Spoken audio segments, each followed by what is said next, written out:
ये क्या चीज़ है? नंबर 38 दिखा मुझे घर से निकलते। वाओ, क्यों? My walk starts from here. Gas करो टेम्परेचर कितना है? 10 डिग्री। ओवर थिंकिंग चल रही है माइंड में। रात को सोने के टाइम शुरू हुई, कोई बात हुई तो ओवर थिंकिंग माइंड में थी सोने के टाइम, और वो निकली नहीं। और सुबह उठते ही जहाँ पे सोने के टाइम पॉइंट था वहीं से शुरू हुआ। उठने के बाद अभी तक वो सारी थॉट्स वही चलती रही। अब जाके थोड़ा स्टॉप लगा है क्योंकि अभी मैं बोलने लगी हूँ ना। तो पहले थोड़ा बहुत सन तो दिख जाता था या उसकी किरणें, अब तो रात ही फील होती है। तो ये जो आवाज़ आ रही है ना, कुर कुर कुर कुर कुर, मुझे बहुत पसंद है, बहुत ज़्यादा। ऐसे रिलैक्सिंग में ऐसे बैठो और ये आवाज़ सुनो। अभी तारे हैं आसमान में। तो मुझे लगता था सुबह सुबह सिर्फ मेरे माइंड में इतनी बातें आती हैं। ये बंदा मेरे आगे आगे जा रहा है कब से और इतनी बातें करता हुआ। तो यार एक बात आई है कि ना, ग्रेटफुल हो। आपकी लाइफ में जो भी चीज़ है, जैसे भी है, उसके लिए ग्रेटफुल हो। जो भी चीज़ आपकी लाइफ में बस फ्री है, ठीक है। वैसे तो अगर कोई चीज़ फ्री नहीं है उसके लिए भी ग्रेटफुल हो, क्योंकि आपके पास कुदरत ने आपको अपॉर्चुनिटी दी है।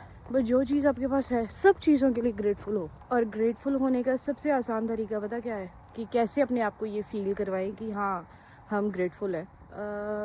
सिर्फ इतना सोच लो कि जो जो आज आपके पास है, दुनिया में बहुत सारे लोग हैं उनके पास वो चीज़ें नहीं हैं। तो हम ये सब चीज़ें तो दिमाग में रख लेते हैं कि जो हमसे ऊपर है उनके पास सब कुछ है, उनकी लाइफ में सब कुछ है, उनको सब कुछ मिल रहा है लाइफ में, है ना, वो खुश हैं, मैं खुश नहीं हूँ। ये चीज़ें तो हमें नोटिस होती हैं, ये चीज़ें सोच के तो हम सैड हो जाते हैं। लेकिन हम ये चीज़ें सोच के खुश क्यों नहीं होते कि हमारे पास भी बहुत कुछ है और दुनिया में बहुत सारे लोग हैं जिनके पास वो चीज़ें नहीं है, वो अपॉर्चुनिटीज नहीं है ना। और अब ग्रेटफुल होना किन चीज़ों के लिए? जो हमें विजिबल चीज़ें दिख रही हैं, जैसे हमारी जॉब, या हम कहीं अच्छी जगह पढ़ रहे हैं, हमारे बैंक अकाउंट में पैसे हैं, घर है, तो ये चीज़ें तो विजिबल हैं, दिख रही हैं हमें साफ साफ। इन चीज़ों के लिए तो ग्रेटफुल होना ही है। जो चीज़ें इनविजिबल है ना, उन चीज़ों के लिए भी ग्रेटफुल होना है। अब इनविजिबल चीज़ें कौन कौन सी हैं?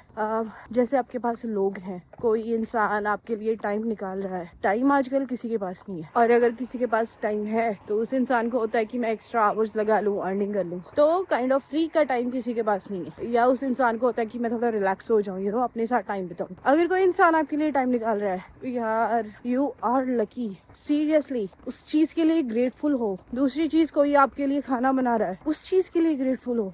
अगर आपकी मम्मी ही बना रही है ना, वही सबसे बड़ी चीज है। यू गॉट समवन, और आपके पास अच्छी हेल्थ है, आप सुबह अर्ली मॉर्निंग उठ पा रहे हो, आप एक्सरसाइज कर पा रहे हो। इन चीजों के लिए ग्रेटफुल हो, ठीक है। क्योंकि कई बार इतने सारे लोग इतना ट्राई करने के बाद भी वो अपने हैबिट्स के या अपनी चीजों के इतने आदी होते हैं कि वो नहीं कर पाते। तो इन सब चीजों के लिए ग्रेटफुल हो यार। तो मैं पहुंच गई हूँ, अभी भी अंधेरा है।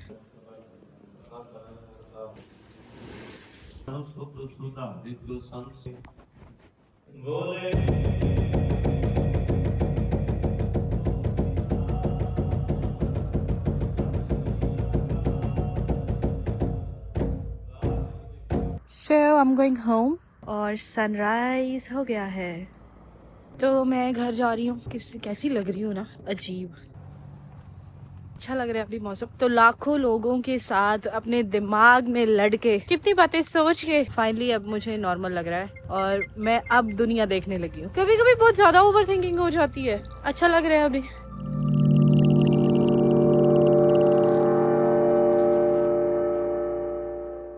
तो यार अगर आप खुश हो ना थोड़े दिन, उसके बाद नहीं, ये बात नहीं है, रुको। तो अगर आप आज खुश हो ना, आज आप खुश रहोगे, कल भी खुश रह लोगे, क्या पता परसों भी ले लो। तो थोड़े दिन अगर आप खुश रह लोगे, एक दिन आएगा जिस दिन बाहर से कुछ हो जाएगा, उस दिन फिर आप उदास हो जाओगे। तो कहने का मतलब ये है कि एक ही मूड ज्यादा दिन तक नहीं रहता। बाहर से, आउटसाइड वर्ल्ड से कुछ हो जाता है जिससे हम थोड़े सैड हो जाते हैं, और फिर हम कई बार ये बोलते हैं कि यार मेरे पास खुशियाँ क्यों नहीं रहती। इट्स नॉट अबाउट खुशियाँ नहीं रहती, इट्स अबाउट कि बाहर वाली जो चीजें हैं उनको तो आप कंट्रोल नहीं कर सकते, वो तो वैसी ही रहेंगी जैसी हैं। कंट्रोल आप कर सकते हो खुद का मूड, खुद का माइंड।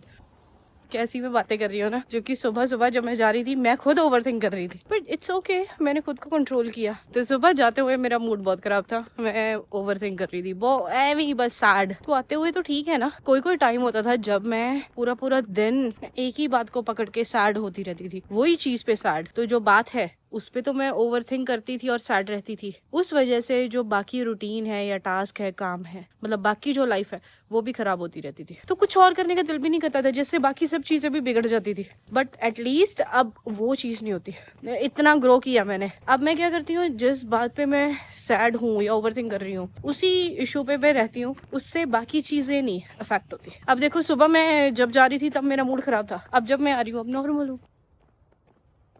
एक और बात आई है, वो मैं घर जाके बताऊंगी। वो बात भी कुछ ऐसे ही है, स्ट्रेस से रिलेटेड है। या बोल दूं, मुझे ऐसे मैं बैठ के ऐसे फिर बात करूं, मैं थक गई हूँ। तो मैं घर पे पहुंच गई हूँ। Good, nice. तो चिड़ियाँ भीड़ के साथ उड़ती हैं और कभी कभी हम भी भूल जाते हैं कि हम उड़ क्यों रहे हैं, अपने लिए उड़ रहे हैं या बाकी सबके लिए उड़ रहे हैं। तो देखा कैसे सब साथ चल रही हैं, भीड़ में सुरक्षा मिलती है इसलिए। उसी तरह से जब इंसान भी किसी के साथ जुड़ते हैं तो खुद को मजबूत महसूस करते हैं, फिर चाहे वो उनकी कंट्री हो, उनका रिलीजन हो या उनकी कम्युनिटी हो। तो ये सब घास पे दाने ढूंढ रही हैं और हम भी पूरी जिंदगी तलाश में रहते हैं। फ़र्क बस इतना है कि हमारी तलाश अनाज की नहीं, मायने की होती है। तो ये चिड़ियाँ ये नहीं सोचती कि अगली उड़ान कहाँ होगी। शायद अगर हम भी इतना ना सोचें तो मन को सुकून मिले।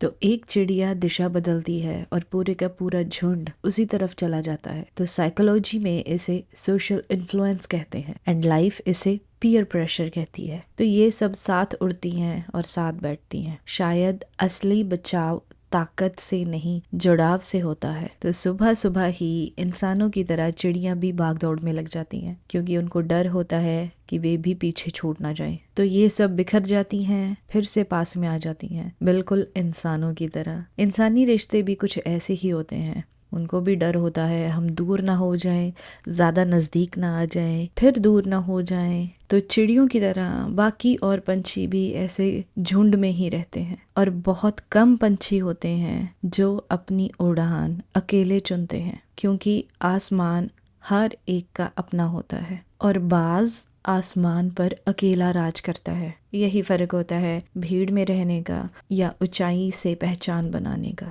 झुंड सुरक्षा देती है लेकिन ऊंचाई अकेलापन मांगती है। चिड़िया और बाज में यही फर्क है। भीड़ आपको साथ देती है लेकिन अकेले रहने से आप अलग बनते हैं। चिड़िया सबके साथ होती है और बाज सबसे ऊपर होता है। नीचे जमीन पर आपको झुंड दिखेगा लेकिन आसमान पर सिर्फ एक बाज दिखेगा और यही होती है असली ताकत।